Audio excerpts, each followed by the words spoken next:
Good morning, everyone. My name's Hank Setala. I'm the Sonic Shaman, and this is another Coffee Connected, something that I do every day. Today, I'm not doing coffee though. I've been on this like flavor thing kick for a while, but this, oh my goodness, this is also from Trader Joe's, and it is maple espresso, a black tea blend, and it's the most odd combination. But black tea espresso, natural flavors, roasted chicory, dandelion root, and fenugreek seed. If I pronounced all those right. So went to one over to the tea side today. But welcome. I just have to take a moment and make sure this goes public on my page. So I'll change that real quick. And if you've been getting value out of these, please take a moment, share it on your page if you like. I also commented in the comments on the stream a link to the YouTube stream. So that's like the kind of the best place to watch, because if YouTube sees people watching, then it serves it up to more people and it helps me reach a few more people organically, and it doesn't cost you anything. So why not? So what's on everyone's mind today? And where's there we go. Back here. Good morning, Shauna. Mark. Hello, Mark. And my sister, Shirley. There's so many people saying good morning already. The dandelion one is so good. I have not tried that yet, but I definitely will. All right. Oh, my neighbors are out too. That's the one disadvantage of streaming from my sunroom, because I see all the things going on around me. And we have these cool little bird feeders that we put in the back. They suction cup right to the window, so the birds are coming up and like checking it out. I never realized how many birds actually run into windows. We like one time during a stream, 3 times in like less than an hour, birds are like hitting the window. And then the neighbor has these cats, these outdoor cats that they take care of, and they'll be right along the property line, just watching the birds and like pounce on them. So I don't know if I'm creating more harm in the world than good for these poor little birds by wanting to feed them. But cats have to eat too, I suppose. Good morning, Ernie. Good morning, Brian. Brian, I wish I was not here and I was where you're at. I had a quarantine because I had a client who, the day after I worked on them, ended up having COVID-19 symptoms. They had a fever, and they had a headache and some other things going on. But if that hadn't happened, I was going to be out in Akron teaching an introduction on tuning fork class, which would have been, not that this isn't fun, but I would have much preferred to be in Akron.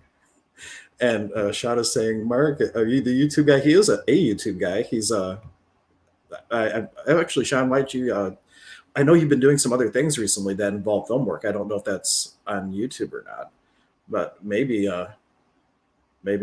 that's who it is. My sister feeds the birds also. Great. See, this is what I love about these. This is not supposed to be like I'm talking to you type thing, like lecturing some spiritual principles. I really like it to be a connection, what's going on in your minds, but with a spiritual twist. How can we look at some of these things that we're talking about and give them a little twist and whatnot? I thought it would be on earlier today, but I was up till like 4 a.m. last night. So I don't know if you're like that. A lot of times healers will do some astral work. And as I was drifting off to sleep, I had known that one of my friends, they had their partner basically was going through some rough stuff. And I was setting the intention to do some work, and it was very conscious work. So like, even though my body was asleep, like I was really conscious, and it didn't feel as restful as it normally does. Yeah. Uh-oh. That's spiritual. Let's see.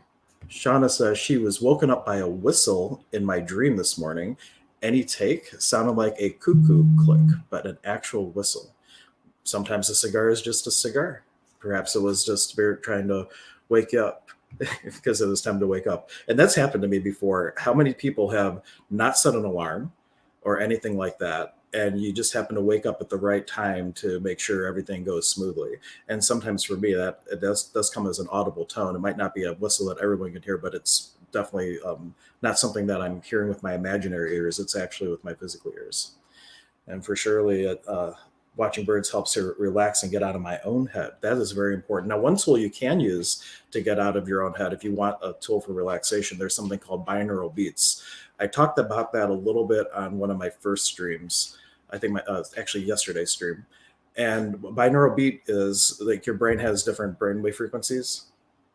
And if you take 2 frequencies on either side of the head, has a difference for like the theta band, for example. Let's say it's 7 hertz, because I know 7 hertz is in the theta frequency. It's a range though. It's not just one number. It could be anywhere between a certain numbers, but say you take the frequency of 70 hertz per second and the frequency of 77 hertz per second, your brain cancels out the similar noise and it or similar tone, and it perceives the difference. So in their brain, you only get 7 cycles per second, which of course is below anything you can actually hear, and you experience what I call like the wah-wahs. It's like woo, woo, woo, woo. And that binaural beat actually helps your brain shift from whatever brain state it's in to theta or delta or whatever brain state you happen to be going for. So if you really want to quiet the mind, binaural beats is a great tool. And he's in spirit now. He just passed. It was a great inspirational teacher of mine that taught uh, past life regression hypnotherapy and that type of thing. His name is Dick Sutphin. And if you happen to have Amazon Music, a lot of his stuff is included with Amazon Music.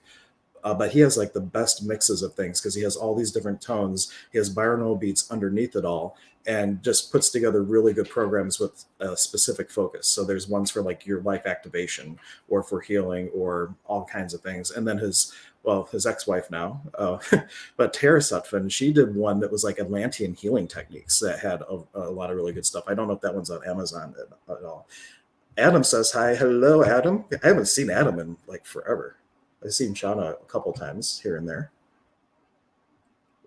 But anyhow, so that's a great way to quiet the mind. And then any practice of meditation at all. And when I say meditation, I don't necessarily mean that you got to be like sitting there like, one of my favorite books, Neil Donald Walsh's Conversations with God, it makes the point that all of life is a meditation in which you're contemplating the divine. And what that really comes down to is what tools do you need to use to stay aware for your experience. And for some people, that might be while they're driving or while they're bike riding. I know my friend Ryan, like when he gets on a mountain bike, he's like in the zone and he's in a deep meditative, relaxed state. But it doesn't necessarily have to be like the stereotypical monk style meditation. What could it be that will keep you centered? And the one analogy that really hit its home for me to describe meditation, my one teacher, Mark Thomas, he's at Fellowships of the Spirit. Elaine Thomas's husband, if you know Elaine Thomas, the foundational pastor of the church out there. But he would say meditation is like when you go to the movies. And when you get to the movies, before they would show commercials like nonstop before the movie started, the screen would just be there. The screen would be white. And he would say that the white represents source, the white represents silence. And once the movie starts, no matter what the projection is on the screen, whatever you think you see, the movie and the noise and the story, the trauma and the drama, the screen is still white. The silence is ever present, even in the midst of chaos. And it was that analogy that really helped me when I had these moments of chaos in my life where I would get blindsided and kind of lose myself for a moment, especially with kids. I remember like when Max was born, nonstop crying, waking up every hour and a half for feedings and things like that, handing him to Anya and all that good stuff.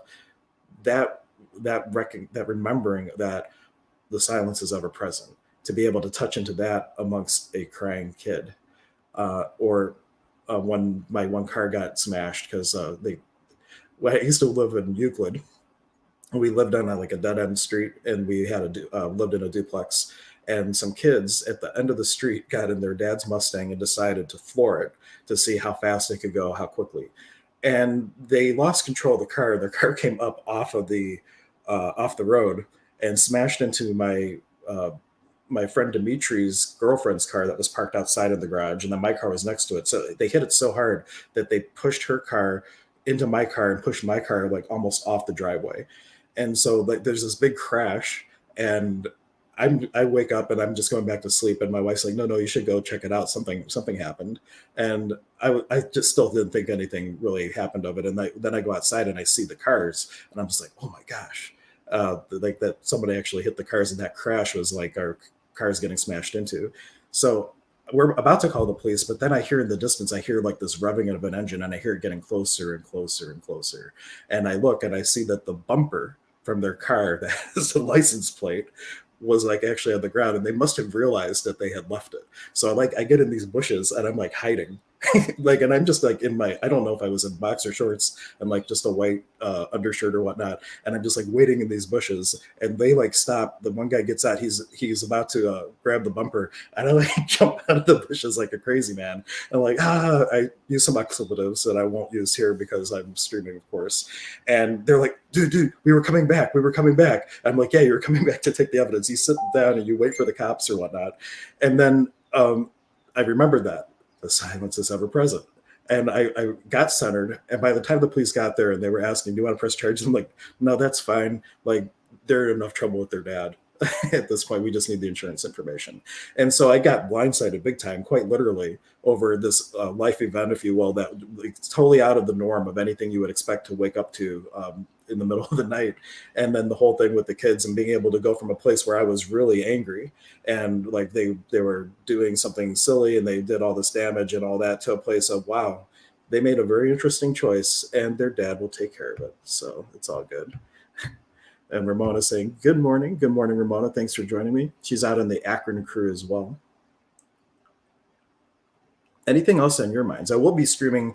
Well, my intention for these is always to stream for like 10 to 15 minutes, but the first two were over a half hour. But Anya's awake, so I will be a little bit more mindful of not running too much over. But of course, I did make a pot of tea, so there's a lot of tea there. So we'll see. We'll play it by ear, but I may not be going like for the full half hour like I was doing the first couple of days. And for those of you who don't know, there is a whole new website that I just launched, emergenceofbeing.com. For those of you who don't know, the center, like the partnership that was Holistic Health and Healing Center, that is no more. And that there's a new entity that has emerged because of it, which is Emergence of Being. And the logo you'll see is like this little dragonfly. Actually, do I have that listed here? Wonder if I can upload a logo real quick just to show you what the little logo looks like. Here we go. I'll change the logo. I'll put it up in the upper right corner. So there's the little logo for Emergence of Being. And I went with the dragonfly because at Fellowships of the Spirit, every time that they have a 2-year class, Tom Kratzley, who's the person who's responsible for the teaching of the healing arts or whatnot, he picks a class totem for everyone. And he picked a dragonfly because a dragonfly has like this, well, some of them anyway, have a very long period of transformation, like up to 2 years, and the class goes for 2 years. But it was always really special. And some other reasons that have more intricate stories that I won't go into that make the dragonfly very special. But the cool thing is when Ryan was hanging up the banner for Holistic Health and Healing, he got these banner hooks by the closets, right? And I noticed the other day they're dragonflies, and it was almost as though, like even back then, before the partnership and everything was dissolved, um, that there was already like this little shift of transition and whatnot. Casey's doing fine, Shirley. He just has been lazy streaming. Um, which is fine. We will be on hopefully Wednesday. Well, I might be quarantining still. Well, we'll do a stream Wednesday for sure, and he and I will be on. Just over the summer, we were so busy that we did not stream anywhere near the frequency that we have been. Does this stream to Instagram too? Unfortunately, it does not. Though if you have, you can do with the program that I have, this is called StreamYard. And if anybody's interested, shoot me a message for it because I can send you an affiliate link. And if you sign up for a paid version, then I get like a kickback. So it's always appreciated. But there's a free version where you can stream just to one location. If you have the free version, then they force you to put up their branding. So we'll say like powered by StreamYard in the upper right hand corner, which is fine. It's definitely worth it. And you can stream to one location. Then there's like a middle plan. You can stream up to 3. And then the pro plan, which is what I have, is up to 8 different locations. But then there's tricks. Like with Facebook, you can stream to one place on Facebook if you set it up right and stream it out to any page you're an administrator on. So like I've done more than 8 on occasion when I felt motivated to set it up the other way, which is a pain. But Instagram, they just don't have the API for it yet, but they eventually may. I know I read something that they were working on it, but you can do Facebook. We're going to Periscope right now, a couple of different YouTube channels. You can go to Twitch. If you get approved for LinkedIn, you can do LinkedIn. They're in beta testing now. So there's a lot of functionality, but all the comments roll up to one place. And I'm hoping they add Instagram. But what you can do is StreamYard keeps a local recording. that you can download up to 14 days afterwards. And you can download the recording, and as long as it's under an hour, you can upload it to Instagram TV, which I do on all my videos. If you go to my Instagram, which doesn't, I had to restart it because I did something and they took my account away. So I was a bad shaman. And so I lost my original account, but I have a new account now, and I have just like 10 posts, but I'm just mainly using it for video distribution and whatnot. But it's been working out pretty well. Let's see. There was another question. Oh, I didn't mean to do that. It was my sister. She likes when Casey and I stream, because our grandmother in spirit is oftentimes hanging around with Casey. So that's kind of interesting that she sees my grandma with Casey and not me, which is fine. Sometimes spirits, if they die when you're young, you're so used to having them around that you might not have as much conscious awareness. It might just be energy, but you don't necessarily identify it with grandma or with a particular being, because you don't necessarily see them the same way in spirit as you would later in life or whatnot. But so Casey, he always has my grandma hanging out. All right.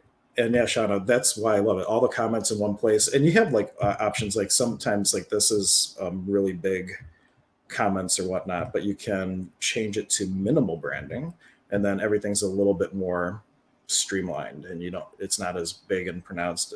It's all choice. So like whatever you want to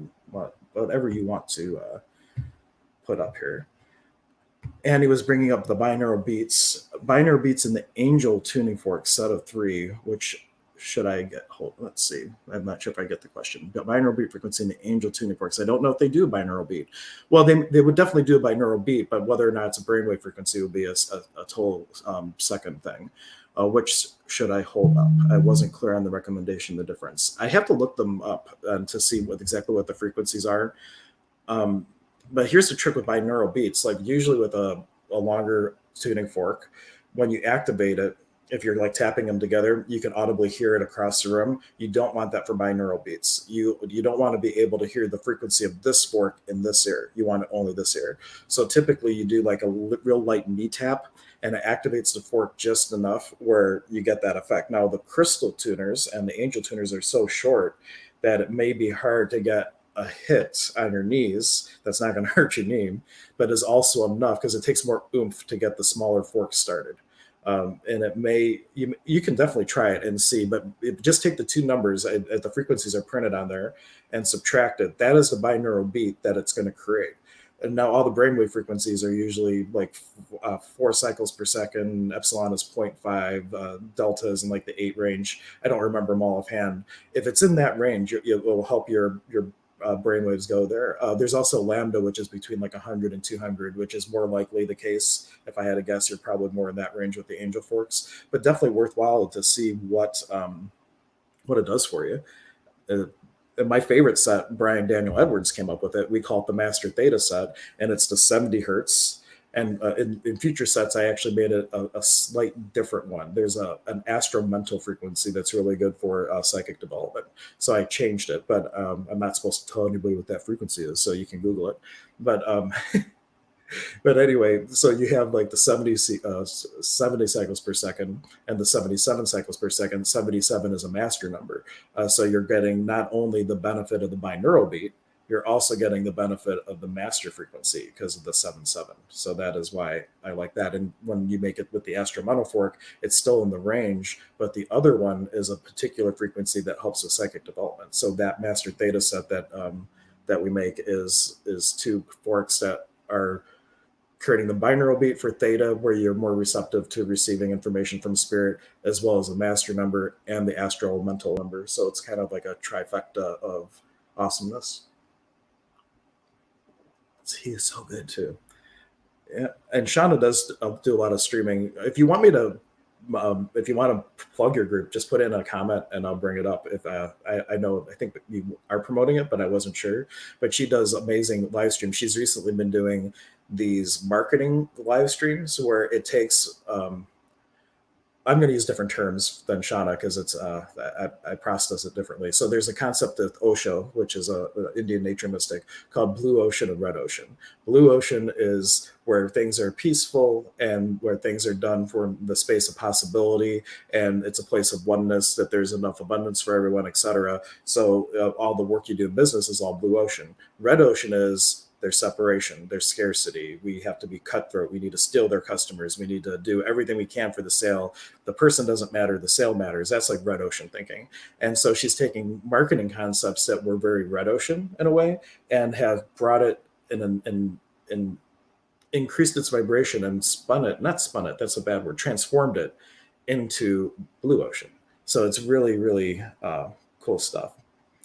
Annie is getting addicted to tuning forks. So see, Annie has come to my office and has got to play with like all the forks, and they are addicting. Like you start getting a little feel for what they all do. Pretty cool stuff. And sound healing, by far, no matter what healing modality that you go into, there is a tuning fork or a crystal bowl or some sort of sound gizmo that is going to be able to complement it.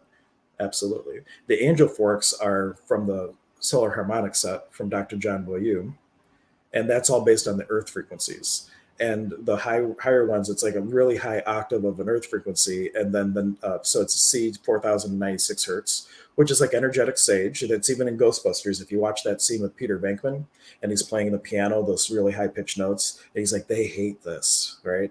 That high note on the piano is 4096. It is energetic sage. They were onto something. We're probably onto something because the guy who played Ray actually grew up around mediumship circles and stuff like that. So I think he had a little bit of awareness around these things. But then it goes to C to 4096, then the D and the E. They call that Jacob's ladder, and they're such high frequencies that the harmonics of it and the microharmonics, because they're smaller forks, help the intervals help to open up like portals or windows for you to be able to receive and connect more easily with your spirit guides. So that is the cool little thing about angel forks. And if people are interested in forks, I'm coming on to connect, but I also am the seller of things. So if you do want tuning forks, you can go to holistichealthandhealing.net, and my whole online store is there. There's like 250 products, I think, between the aromatherapy and the tuning forks. But the good news is I am a wholesaler and distributor of MetaVibe. I can have anything made, and I don't have a minimum order. If you try to order from MetaVibe, one, it wouldn't be wholesale pricing, and two, you have to spend $1,000.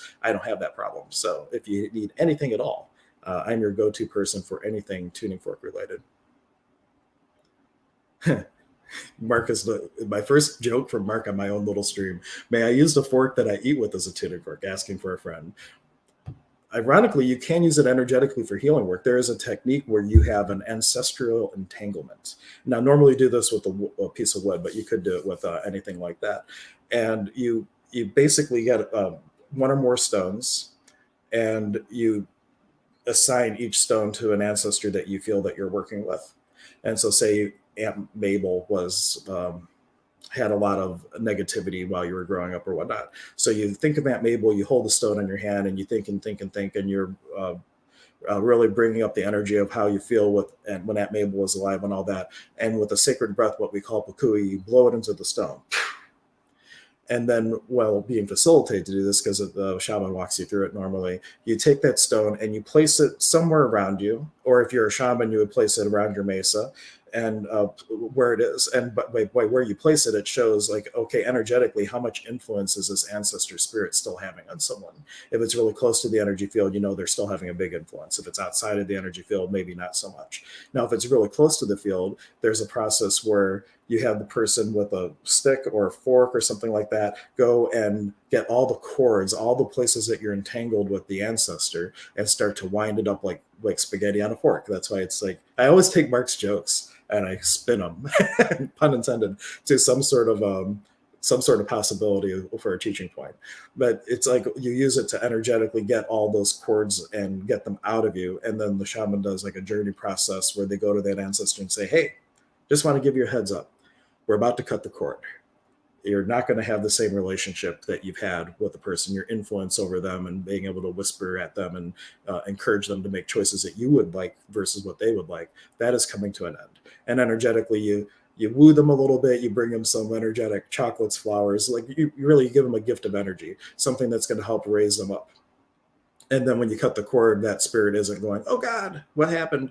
And it's actually a healing process for ancestors, because you're starting to elevate them to to be able to be on an ancestor altar, where a spirit that was like nesting, an ancestor spirit nesting in an organ that was causing all kinds of chaos, is now in an altar space where, as they change in their vibration and their awareness and they grow, they now can be an advocate for what you are actually bringing into your life. So instead of maybe working against what you would choose individually, they can now be an advocate and an ally in bringing things in. So all that from a joke from Mark about using a fork to eat, as a tuning fork. So yeah, everything could be a healing tool, maybe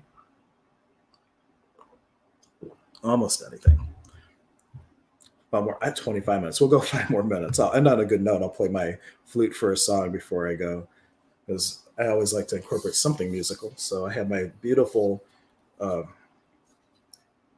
little bear flute here. And this is from he's a local, semi-local artist. He's in Ohio, a little bit south. His name is Michael Searching Bear, and you can Google Searching Bear flutes, and you'll find his website. But he hand makes all the flutes. Well, hand makes. He has a machine shop, but he's hand doing it. It's not like it's going through a factory or anything like that. And this is the first flute I ever got from him. He has a cool little, that's his logo there with the little mountains and the streams. And I was at a show out at she doesn't do it anymore. Patty Dooms had the International Lifestyle Expo, and that was out more towards the Geneva area. And about it at the show, right at the very end, as they were packing up, I finally got it, and I really wanted a wolf, because wolf was one of my first totem animals. I had a raven and a wolf that I had been working with in journey work, and I really wanted a wolf, and I got a bear. And then years later, when I started the Paco Cuna tradition of Peru, in my Yanapek is a band of seven spirit beings, the first of which are three animals. The first is traditionally a snake, an amaru. The second is traditionally a puma or a jaguar. And then the third is traditionally a condor.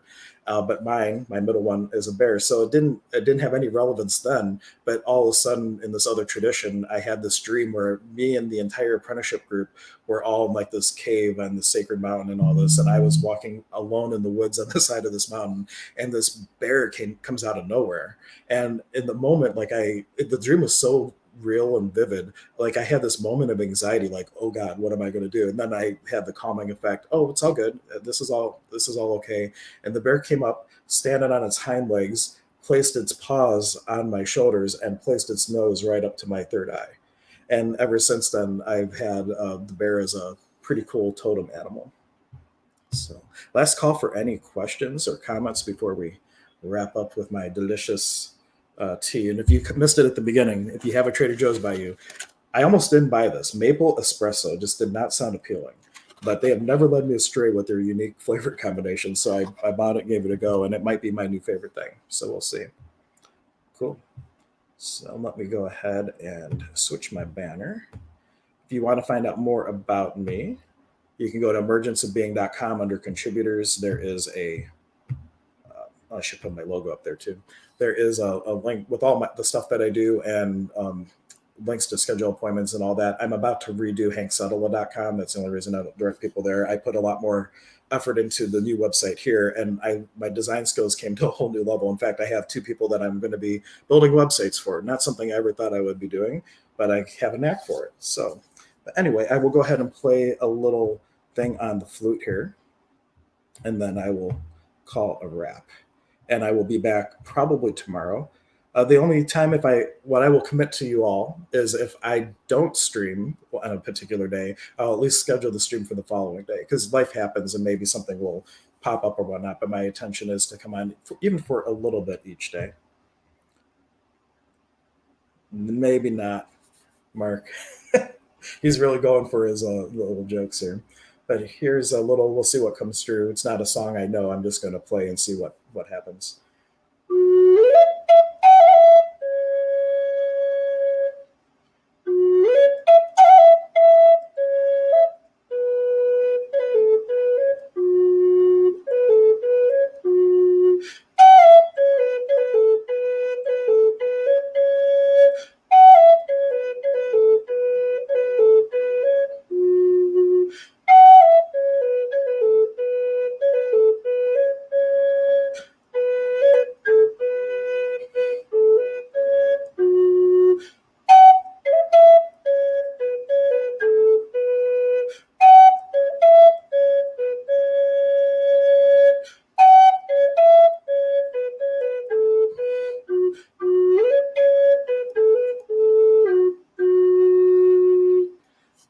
thank you all for showing up and having a little coffee or tea connection with me this morning. And I will see you tomorrow. And if you haven't already, follow the link in the comments. Go over to the Sonic Shaman YouTube channel. Please subscribe, give a thumbs up to some of the videos, share the videos from there. It all shows Google that it's relevant and it serves it up to more people. I've only been doing 3 streams so far, and already there's like 18 hours of watch time. So it's definitely helping because I haven't really put much love into my channel. So if you can go support the Sonic Shaman YouTube and watch all the cool replays from there. And as a shout out too, there was a Crystal Bowl concert I recorded when I had Crystal Skull Max here, and it's in 2 parts because the camera I had at the time broke up the video. But if you wanted to go back to that, I did a whole energy attunement with Max to Crystal Skull. So if you have any affinity to the Crystal Skulls at all, that would be a cool little video. There's two of them. They're about 45 minutes each. And it was the Gong Experience, which is a local group that does gong healing work. And they do like sound baths like I do, but all gongs. Sonic Alchemy and myself all came together and did the sound work. And then Max was in the middle with like a light underneath him. So it's like this just globing sphere of skull in the middle of the room. And then the camera is just doing the whole thing. Now, audio-wise, it's not the greatest audio. I didn't have the cool Yeti microphone or anything at the time. It was just the camera or the microphone on the camera. However, the energy is still there. And all the attunements I did for the people, including drawing CK lines from their third eye to Max's third eye and some other things, I also came up and did right on the camera. So as you watch, if you're receptive, while I'm doing that to the camera, really be open and receiving, and you can have just a profound experience with that replay as if you had been there. So that is a cool little thing. I just made it public not too long ago. So it was kind of in the archives, uploaded, but never publicized. So if you want to watch that, that's a little treasure on my website. But until next time, thank you all so much, and we'll see you tomorrow.